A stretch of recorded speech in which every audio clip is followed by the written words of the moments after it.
ഞാനും പല ആളുകളെയും കണ്ടിട്ടുണ്ട്. നമസ്കാരം കഴിഞ്ഞ് സലാം വീട്ടിക്കഴിഞ്ഞാൽ അവർ ദുആയുടെ സന്ദർഭത്തിൽ അവർക്ക് ദുആ ചെയ്യണമെന്ന് തോന്നുമ്പോൾ സുജൂദ് ചെയ്തുകൊണ്ട് ദുആ ചെയ്യുന്നത് കാണാൻ കഴിയും. സത്യത്തിൽ അത് ബിദ്അത്താണ്, പാടില്ലാത്തതാണ്.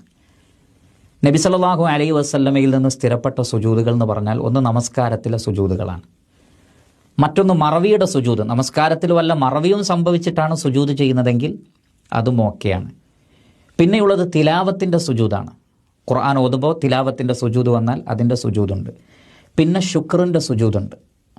ഈ സുജൂദല്ലാതെ ദുആ ചെയ്യാൻ വേണ്ടി മാത്രമായി സുജൂദിൽ വീഴുന്നൊരു രീതി നബി സല്ലല്ലാഹു അലൈഹി വസല്ലം ഒരിക്കലും കാണിച്ചു തന്നിട്ടില്ല. അള്ളാഹുവിൻ്റെ റസൂലിൻ്റെ ജീവിതത്തിൽ ഒട്ടനവധി പ്രയാസങ്ങൾ, പ്രതിസന്ധികൾ, പരീക്ഷണങ്ങൾ ഉണ്ടായിട്ടുണ്ട്.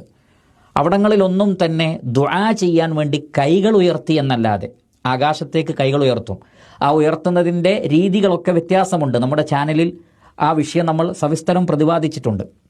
അങ്ങനെ കൈകൾ ഉയർത്തി ദുആ ചെയ്യുക എന്നല്ലാതെ സുജൂദിൽ വീണുകൊണ്ട് ദുആ ചെയ്യാൻ വേണ്ടി മാത്രമായിട്ടൊരു സുജൂദ് നമസ്കാരത്തിന് ശേഷമോ അല്ലാതെയോ നബി സല്ലല്ലാഹു അലൈഹി വസല്ലം നിർവഹിച്ചിട്ടില്ല, സ്വഹാബികൾ ആരും ചെയ്തിട്ടില്ല. അതുകൊണ്ട് ദുആ ചെയ്യാൻ വേണ്ടി മാത്രമുള്ള അത്തരത്തിലുള്ള സുജൂദുകൾ അത് ബിദ്അത്താണ്, പാടില്ലാത്തതാണ്, ഒഴിവാക്കണം.